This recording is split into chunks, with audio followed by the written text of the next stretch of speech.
"You're nothing but a nuisance," my sister snapped. My mom added, "This family would finally have peace without you."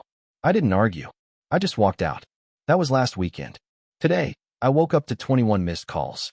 I, 32 am, had always been the family disappointment. Not because I was a failure, but because I never played their games. While my sister built her perfect image and my parents showered her with praise, I kept my head down, worked my engineering job, and minded my own business. That was my mistake, thinking minding my own business would be enough. Last weekend changed everything. I had driven 3 hours to attend my sister's engagement party, bringing an expensive gift and genuinely trying to be supportive. The moment I walked into my childhood home, I could feel the familiar tension. My sister barely acknowledged me, too busy playing the perfect daughter role for her future in-laws. Everything fell apart during dinner. My sister was telling some elaborate story about her promotion at the marketing firm, embellishing details that I knew weren't true. When her fiancé asked me about my work, I mentioned my recent project, designing safety systems for a major construction company. It was actually pretty significant work, but I kept it brief. My sister's face darkened. She had always hated when anyone else got attention, even for a moment. She interrupted me mid-sentence, her voice sharp and cutting. She told me I was nothing but a nuisance, always trying to make everything about myself. The words hit harder than they should have, especially in front of everyone. But it was my mother's response that broke something in me. Instead of defending me or even staying neutral, she nodded along. She said the family would finally have peace without me around. The room went silent. Even my sister's fiancé looked uncomfortable. I didn't argue. I didn't raise my voice or make a scene. I simply stood up, grabbed my jacket, and walked out. No dramatic speeches, no slamming doors.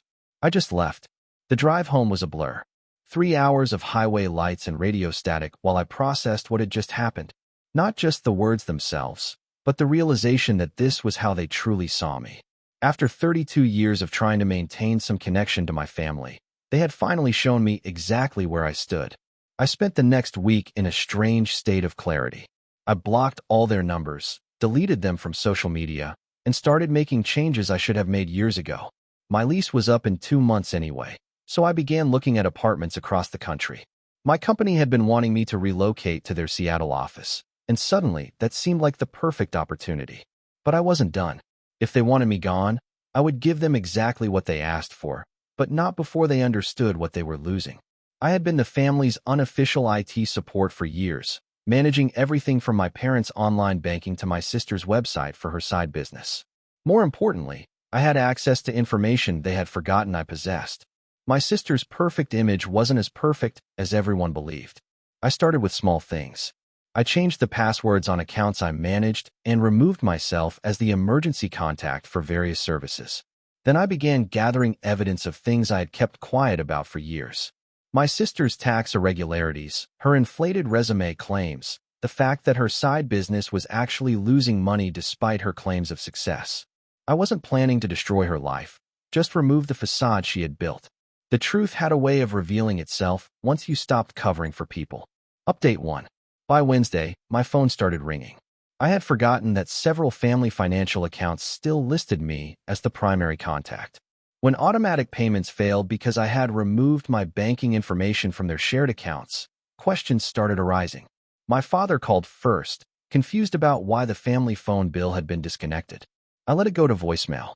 He sounded more puzzled than angry, asking me to call back about some account issues. My sister called next. Her tone was completely different from the previous weekend, suddenly sweet and apologetic. She left a message saying she had been stressed about the wedding and didn't mean what she said.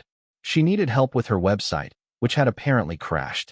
I deleted both messages without listening to them completely. Thursday brought more calls. My mother this time, her voice tight with frustration. She left a message demanding I fix whatever I had done to their accounts and stop being childish. She said family disagreements were normal and I was overreacting. The irony wasn't lost on me. When they needed something, suddenly I was family again. Update 2. Friday evening, my sister showed up at my apartment.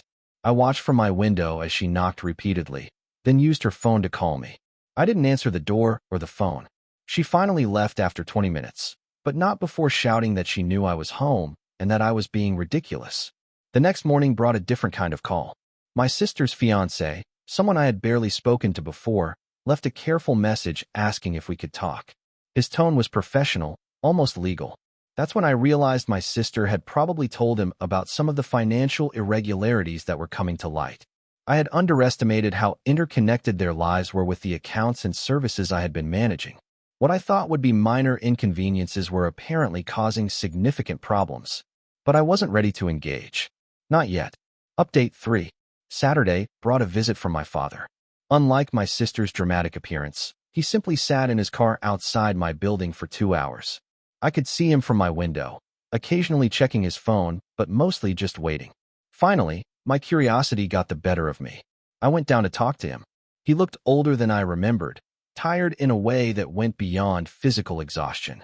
He asked me to get in the car so we could talk privately. Against my better judgment, I did. He started by apologizing, not for what had been said, but for how it had been said. He tried to explain that family dynamics were complicated, that my mother and sister had been under stress.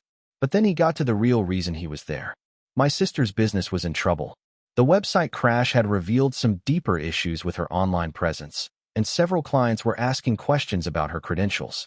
More problematically, there were discrepancies in her tax filings that were now getting attention from the IRS. He asked me directly if I had done something to cause these problems. I told him honestly that I had simply stopped covering for people and removed myself from accounts where I didn't belong. I hadn't created any problems. I had just stopped solving them quietly. His face went pale when he realized the scope of what I had been handling behind the scenes for years. Update 4. That evening, I received a call from a number I didn't recognize. It was my sister's fiancé calling from his office. He was polite but direct. He had apparently done some investigating after my sister's problems began surfacing, and he had discovered the extent of her financial irregularities. He wasn't calling to blame me or ask me to fix things. He was calling to inform me that he was ending his engagement. He said he couldn't build a life with someone who had been deceiving him about fundamental aspects of her business and finances. He thanked me, for letting the truth come to light before he had legally tied himself to her problems. I hung up feeling a mixture of satisfaction and sadness. This wasn't what I had intended, but it was the natural consequence of stopping my protection of her image. Update 5. Sunday morning brought the 21 missed calls. I woke up to my phone buzzing constantly. Messages from my mother, father, and sister, each more desperate than the last. The wedding was off. My sister's business was under investigation. My parents had discovered they were somehow liable for some of her debts because of how she had structured her accounts. The perfect family image was crumbling, and they needed me to fix it. But I was already gone. Not physically yet, but mentally I had walked out of that dining room last weekend and never looked back. I listened to one message from my mother. Her voice was broken, pleading. She said she was sorry, that they needed me, that the family was falling apart without me there to hold things together. The family would have peace without me, she had said. Now she was learning what that peace actually looked like. I spent Sunday packing. My apartment lease break was expensive, but I had savings they didn't know about. The Seattle job had come through faster than expected, and I would be starting in 2 weeks. Update 6. Monday brought a final attempt. All 3 of them showed up at my apartment together. I watched from my window as they stood outside my building, clearly arguing among themselves. My sister looked devastated, my mother was crying, and my father just looked defeated. They took turns calling me, leaving messages that ranged from apologetic to demanding to desperate. My sister admitted she had made mistakes and needed my help to fix them. My mother said she loved me and begged me to come home. My father offered to pay for whatever help I needed to straighten out the financial mess. But they still didn't understand. This wasn't about money or technical problems. This was about 32 years of being treated as expendable until the moment I became essential. I had spent years being their safety net, quietly fixing problems and covering for their mistakes, because that's what family did. But when I needed basic respect and inclusion, I was nothing but a nuisance. They had gotten exactly what they asked for. A family without me in it. The fact that this family was now falling apart wasn't my fault. It was the natural result of removing the person who had been holding it together all along. I finished packing that evening. My flight to Seattle was Wednesday morning. Update 7. Tuesday was my last day in town. I went to my office to finish the transition of my projects and say goodbye to colleagues. Several people mentioned how good I looked, how relaxed I seemed. I realized I felt lighter than I had in years. My phone rang constantly throughout the day. I had stopped checking the messages, but the frequency told me everything I needed to know about how desperate they were becoming. That evening, I did something I hadn't planned. I wrote them a letter. Not an email or a text, but an actual physical letter. I kept it simple and honest. I told them that I had always loved them, but that I couldn't continue being their emergency solution while being treated as their everyday problem. I explained that I hadn't sabotaged anything. I had simply stopped enabling behavior that wasn't healthy for any of us. I wrote that I hoped they would find a way to solve their problems, but that I wouldn't be available to do it for them anymore. I wished them well, but I was building a new life where my contributions were valued and my presence was welcomed. I left the letter on my mother's windshield at 2 a.m., then went home to finish my final preparations. Wednesday morning, I turned off my phone and boarded my flight to Seattle.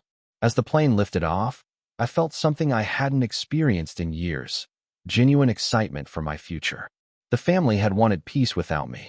I was finally giving us all exactly what we needed: the chance to discover who we really were when we stopped playing the roles that were destroying us. 3 weeks later, I turned my phone back on. There were over 100 messages, but I deleted them all without reading them. Whatever they had to say, it was part of a life I had chosen to leave behind. I was building something new now. Something where being helpful wasn't taken for granted, where being present was appreciated, and where walking away wasn't necessary because respect was mutual. They had called me a nuisance. They were right. I had been a nuisance to their dysfunction. And now they were learning what their dysfunction looked like without someone constantly managing it. That was their lesson to learn, not mine to teach. If you liked this video, don't forget to give it a thumbs up and share it with your friends. And if you haven't already, hit that subscribe button and ring the notification bell so you never miss a new upload. Thanks for watching, and I'll see you in the next one.